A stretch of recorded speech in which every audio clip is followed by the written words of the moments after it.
So here is the 20 gallon. It is currently a baby invertebrate tank. I got some tiny little snails in here. It's kind of, that guy's kind of swimming around in the background. It's hard to see. I don't see anyone on the front pane of glass. And I have some baby shrimp in here from work as well. Oh, there's one of the snails too. But yes, my crawfish has escaped and I've never found him. So I'm kind of assuming that my cats got to him before I could find him. And I'm hoping that is the case so I don't smell anything funky. But yeah, this tank is currently empty. And originally the plan was to get an axolotl anyway, so I'm hoping the exotic animal art has affordable axolotls today. And if not, we'll have to, I don't know, we're just going to go look around and see what's up, because I'm just excited to go check out the store.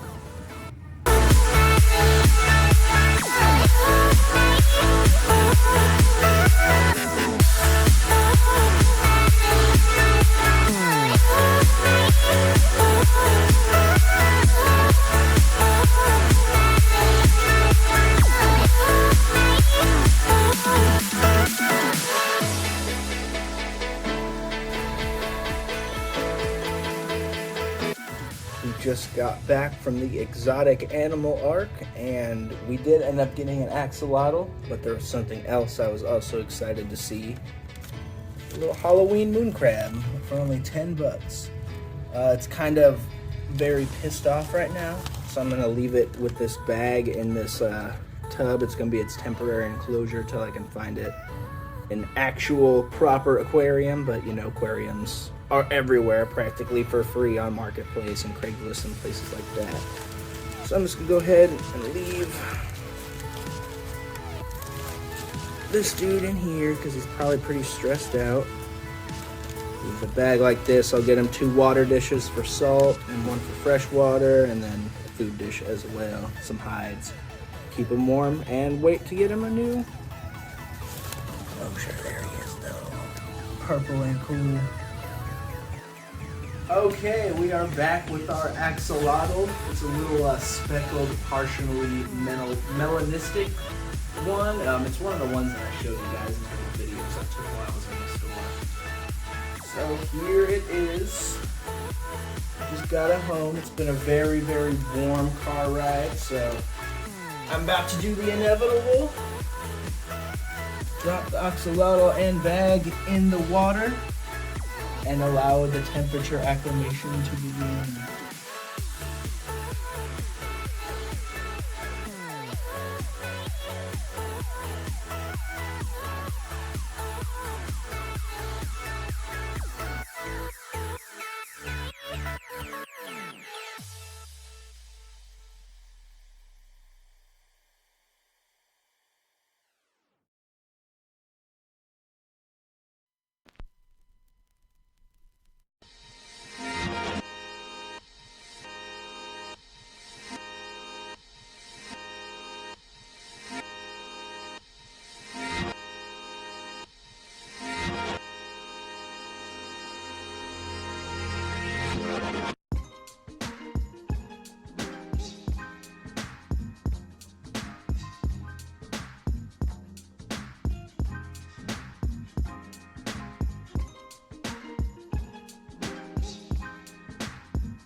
Okay, so my camera's back working now. Looks like the axolotl is still on the hunt. But as I was trying to say, axolotls are relatively easy to maintain in the aquarium hobby. They do need a lot of floor space, so a 20-gallon long is kind of what's recommended for one. As a baby, you could go smaller, but they do grow up so fast. They eat practically anything. As you can see, he's hunting down this shrimp right now. So you really can't keep them with too many different kinds of fish because they will get destroyed. But I have a couple breeding tanks of cherry shrimp, so that's fine. The biggest staple of their diet is worms. At this size, you do frozen bloodworms, thaw them out, give it to them as their staple as they grow. Older earthworms are pretty good for them as well.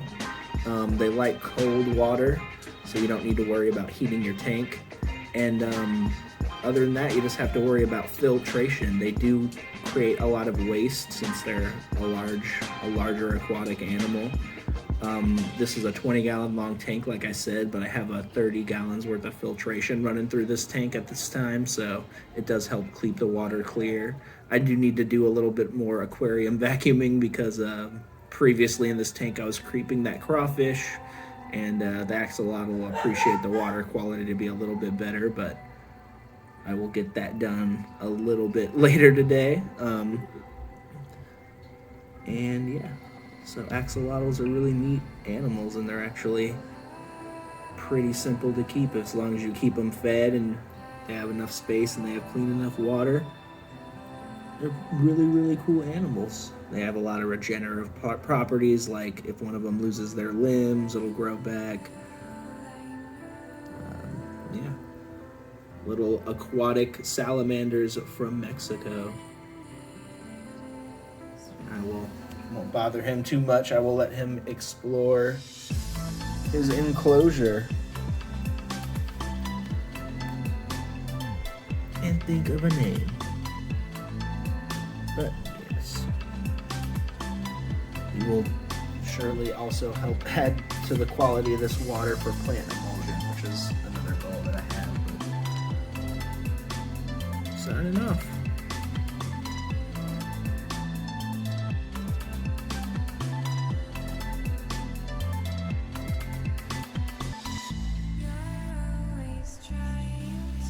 It is now the next day, and our axolotl is a lot more comfortable in his environment, and I've siphoned that dirty stuff, a lot of it off the bottom. Figured it was a good time to feed the axolotl. Here I just have some frozen bloodworms. Real simply, I'm just gonna thaw them out. Got a little cup right here. Gonna take a cube of the bloodworms, drop them in the water. Let it thaw out. Won't take too long. Axolotl is very small. Probably won't eat the entire cube, but the shrimp will have some. The crab will have some. Some of my other fish will have some. So it'll work out. I'll get back to you when the bloodworms are thawed.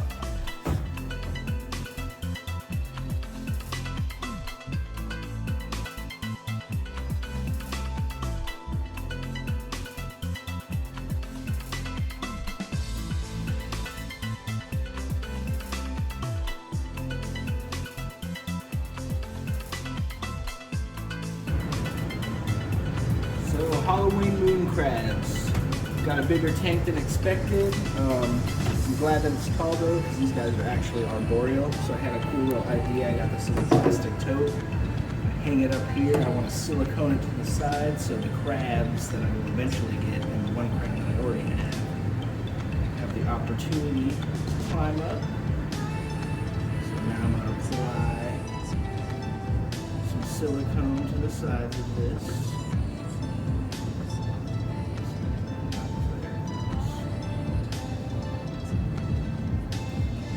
I don't really need a whole lot.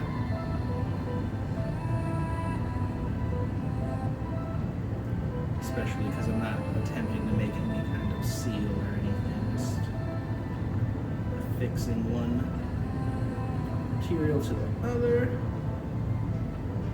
Should have made a bigger hole for the silicone.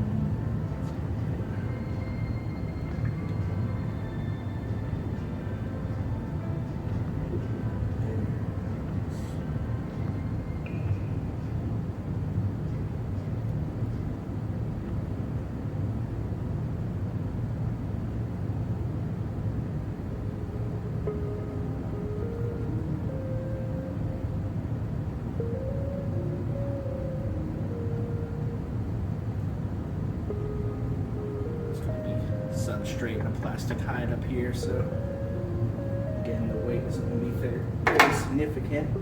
I've already wiped this tank down on the inside with isopropyl alcohol, so it should hold. And I'm using this paper towel. Here we are actually setting up our enclosure. We're starting with an organic topsoil, just kind of mixing it around, breaking up all the clumps, spreading it around top and bottom, getting that all ready to go. Roughly a minute. Here in a second, I'm going to come in with the play sand. I like to use sand because it adds texture to the substrate, but it also helps the compactability. It makes it a little bit easier for burrows to retain their shape when you use a little bit of sand in your substrate. I also had some old river stones as well that I plopped in there, and I'm spreading everything across now. In between this little jump cup you're about to see, I added some different substrate because I felt like I needed a little bit more just to add the burrow, but it's pretty much the same stuff. Here I'm adding the hides, talking about the water dish and all that, but I'll talk about that substrate and a plastic a little bit more. Now we can actually start setting up the getting this crab tank set up. The hides, water dish, all that kind of stuff. Let's get into it.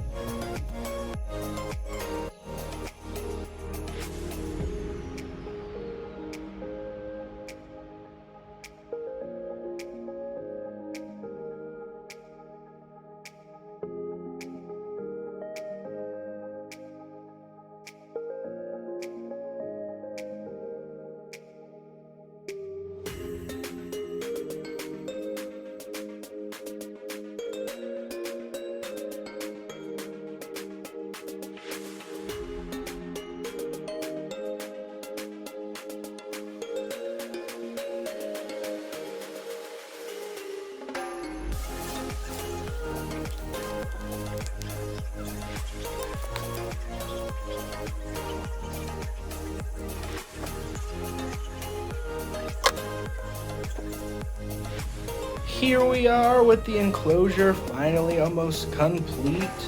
So I set this hide slightly on top of this hide, so that way the crab can hide in this little kind of tunnel section, or it can hide up in here. I also put the little food dish up in this little compartment. I can move it around wherever I wanted to, I suppose, but that just seemed the nicest for now. So then I filled the freshwater dish. I still have the saltwater dish empty. I'm about to fill that up before I introduce the crab. But lastly, before that, I have this piece of driftwood that I want to set in here. And this is how I actually plan for the crab to be able to get from one end, one floor of the enclosure to another. Ideally, I want to set it something like this. I mean, it's heavy enough, it's not really going to move anywhere, but something like this so it can add as another point to get into this water down here, but also as a point for the crab to come up here and get to his food. And also access these other small grid hides. Since they are an arboreal crab, I'm sure that he would like to come up here and scope it out a little bit. So let's go ahead and fill up this saltwater container. I have Himalayan pink salt, by the way, if anyone was wondering. And after that, we will go ahead and introduce our crab. I almost forgot to mention springtails and isopods. So in here I have some powdery blue isopods from the colony. Introduce a little bit up here in the top row. And then introduce the rest. Bottom. Little piece fell in there. That's not too big of a deal. I'm sure the water's gonna get fairly messy. And then I also have a springtail culture. Where are the springtails? There you can see a few on that piece of charcoal. Probably need to increase the humidity in this container a little bit, but you don't need a lot of springtails to start with, I find in my experience. Dumped in the springtails while I'm here. Just Add some moisture to the springtails. Put some more charcoal in the other room, but I don't have that right now, so that's fine. And lastly, before we introduce the crab, I'm gonna put some of this Hikari crab cuisine in the food dish. This stuff is awesome. Good high color, good calcium, protein, pretty much everything you're looking for. I can't open the bag with one hand, so just take my word that I'm about to fill it up. In fact, you'll probably see it when we introduce the crab. So, jump cut. The time has come to introduce our single moon crab to his giant enclosure. We plan on getting another moon crab soon. Here we go. We're going to see about getting them out.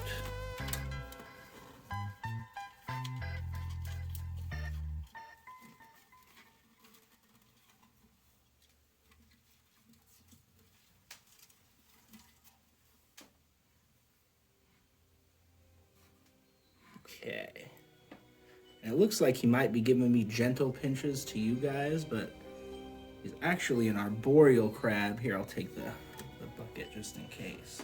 So he actually uses those claws to hang on, so he's not actually actively trying to pinch or hurt me in an aggressive way, although he very much could if he wanted to or felt so inclined. So now we'll put the bucket down. Male. Oh, he tumbled, but that's okay. It's a soft bottom down there. Maybe I won't show you how to sex the crab, but there's a whole bunch of information you can look up. Basically, if you look on the bottom of the carapace of the crab, if there's a V shape, then it's a male. And if there's like a big single unit, then it's a female. But with these Halloween crabs, it's a little bit easier to tell because the males are usually the ones that are all colored up.